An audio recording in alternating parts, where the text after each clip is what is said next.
Hi everybody, we're back and we're working on our masks again. So I'm doing a dog and a human. And so I'm going to start with our dog. This is how far we got on the first one. I went ahead and just kind of marked out some spaces. This is my profile. And in the meantime, I went ahead and I downloaded and printed out some pictures of my dog Finnegan, who I am making this mask for. And I had pictures, and I'll see if you can see these. I found pictures of Finn with his summer haircut, which gave me more of an idea of the structure of his face. And then also in the winter, we let him get really fluffy. And so I think I want to do more of the fluff. So when we get to the fur, I'll be referring to this. But this was nice that I was able to find the short-haired Finn so I can see more of his bone structure in here. And I like this smiley face here. And I'm looking at how deep the snout is. And I think it's a little bit deeper than I put on here. I'm also seeing more.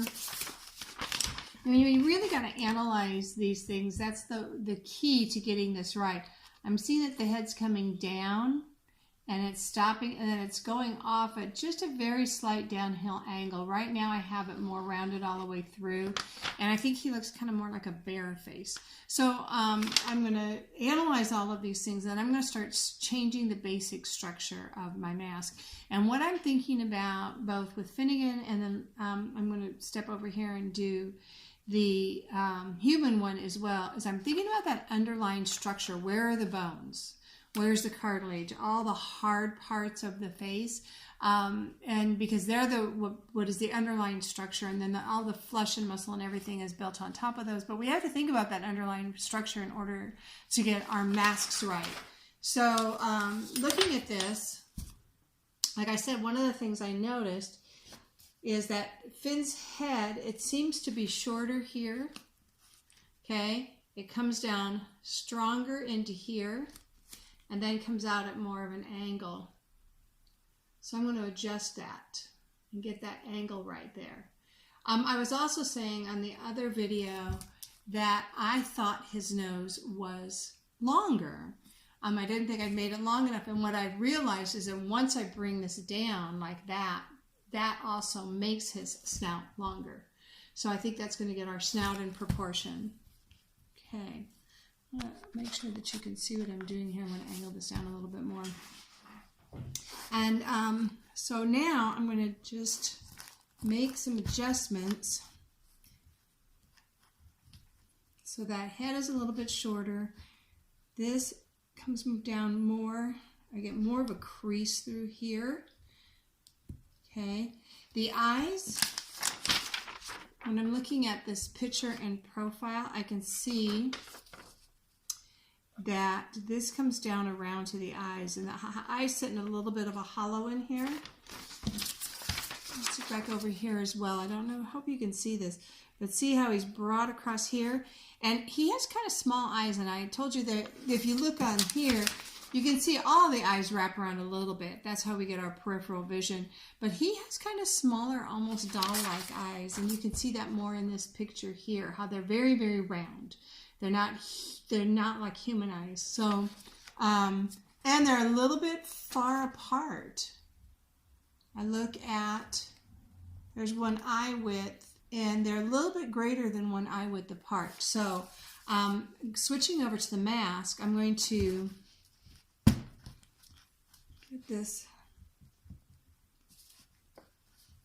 I'm always adjusting the shape as I go, but here we go. I think I'm in pretty good shape here. So I want the bridge of his nose up higher, and then I want to dip back to the eyes, and I want them to be fairly far apart. So I'm just going to dip that back a little bit, and I'm creating those eye sockets for him there. I'm going to come across here. I'm going to create these eye sockets. I'm going to pull them back a little bit. And when you're working on your mask, one of the things I want to encourage you to do, like I'm doing this for the camera so you guys can see it, which is an awkward angle for me, to say the least. But one of the great things is looking down this way, I can see that this is up higher and this is down lower. And you're only going to see that by moving this around. So you're always going to look at it from all different angles as you're working. So I see that this piece, here comes some crinkly bag noise. Sorry about that. I can't really get in behind here and adjust that at this point. What's done is done. But what I can do is I can raise this part up. So I'm going to roll a little coil, pushing it down a little bit at a time, just like that. I'm going to add some clay on and raise this part up so that when I look at it, this brow line is the same all the way across. And that's looking pretty good from here, from this angle. This is wider than this side. So now I'm just going to work on that structure and I'm going to get it symmetrical. So I'm just going to add little bits of clay wherever I need to make both sides look the same. So I'm thinking about bone structure. I'm thinking about how this face is set up. Push it this way. Hope you guys can see a little bit of what I'm doing here. Pulling this across.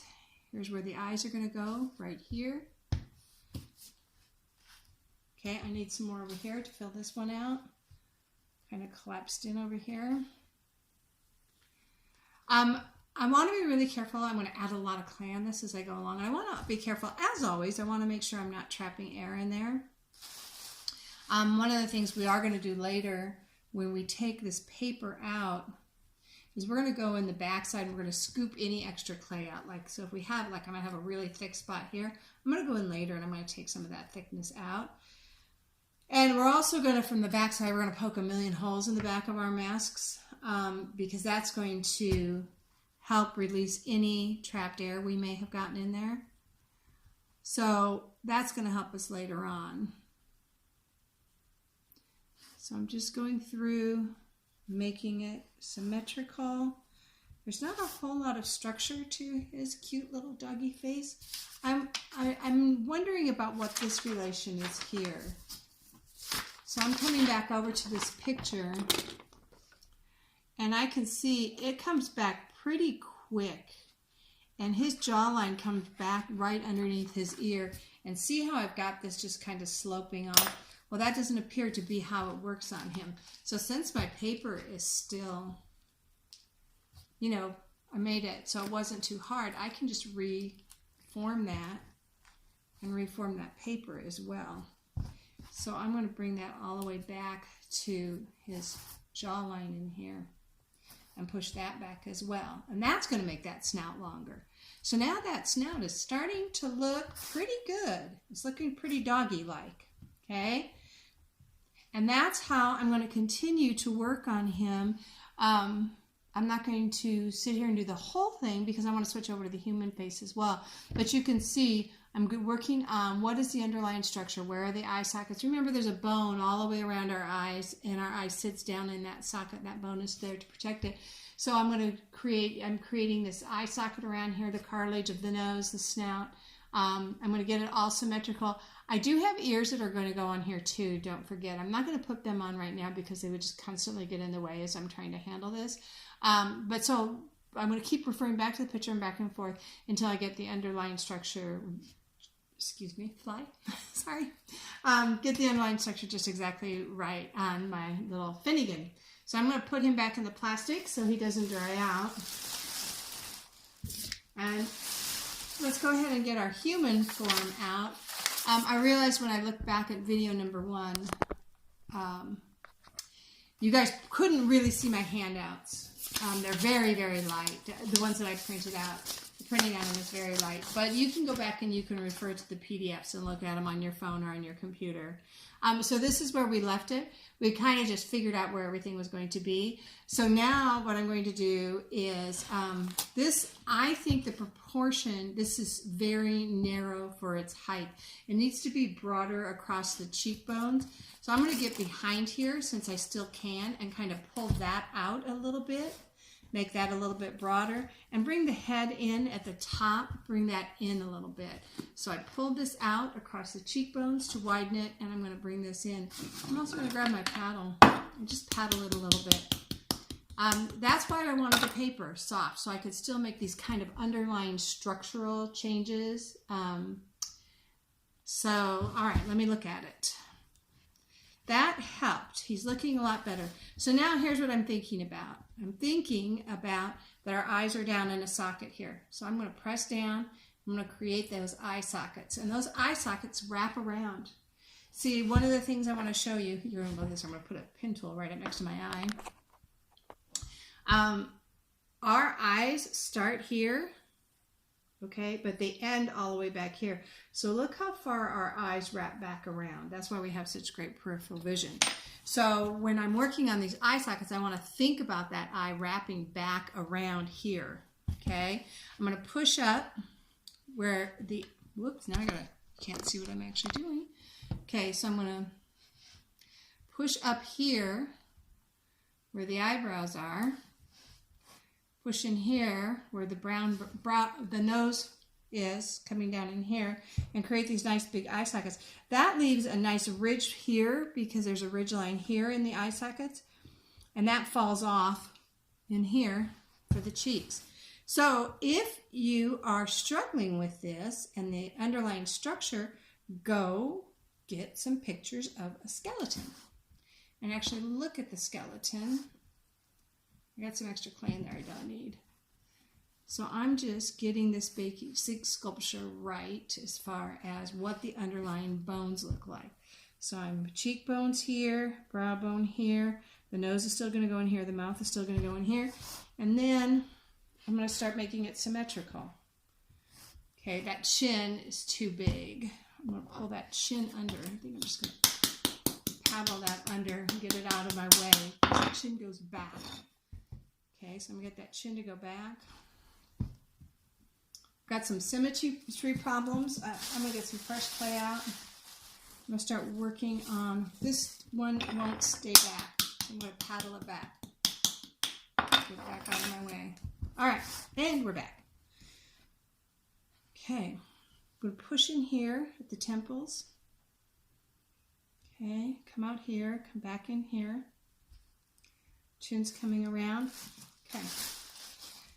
My brow line is not symmetrical. It's just like it was with Finn. So I'm going to add some clay here and blend that in. I'm not worried about pretty yet. I'm thinking about structure. And I'm thinking about symmetry. Okay, I need a little bit more of a line coming down here off the brow. Okay, I'm going to put more nose in a minute. I'm not going to worry about that just yet. All I'm worried about now is structure. Okay, my brow line comes down and around into where my temples are.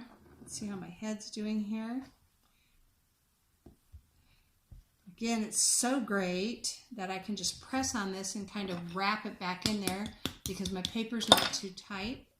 So I can just paddle it kind of around into the shape I need.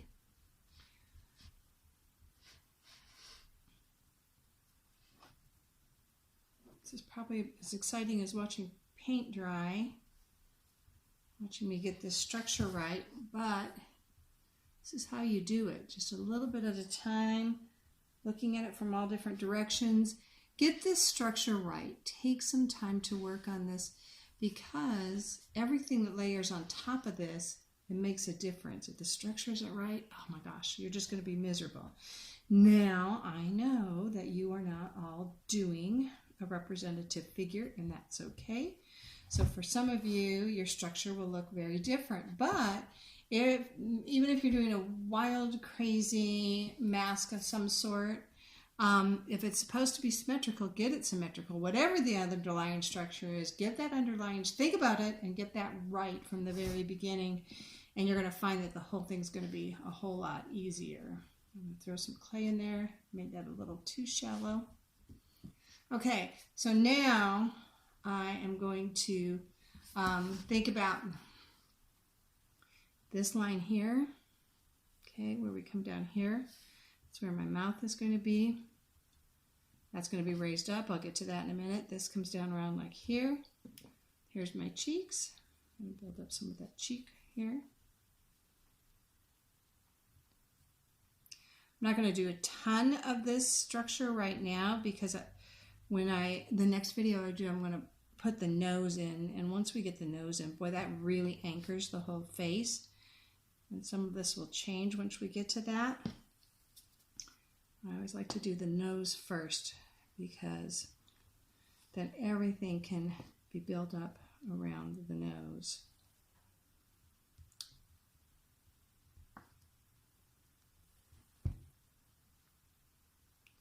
Now these cheeks are going to need to be bigger. This mouth is going to need to be bigger. We'll add the nose on.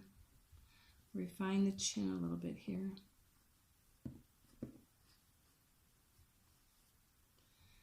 I have an odd habit of making my chins too small.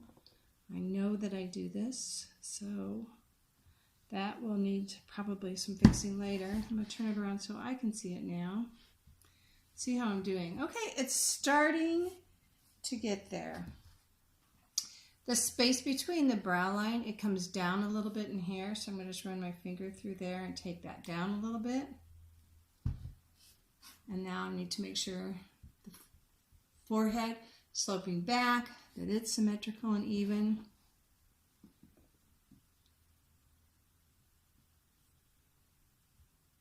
All right, better. Starting to look a little bit more like a face. All right, so next video, we're going to do noses and snouts. And then I think you're going to see the face start coming together a lot quicker.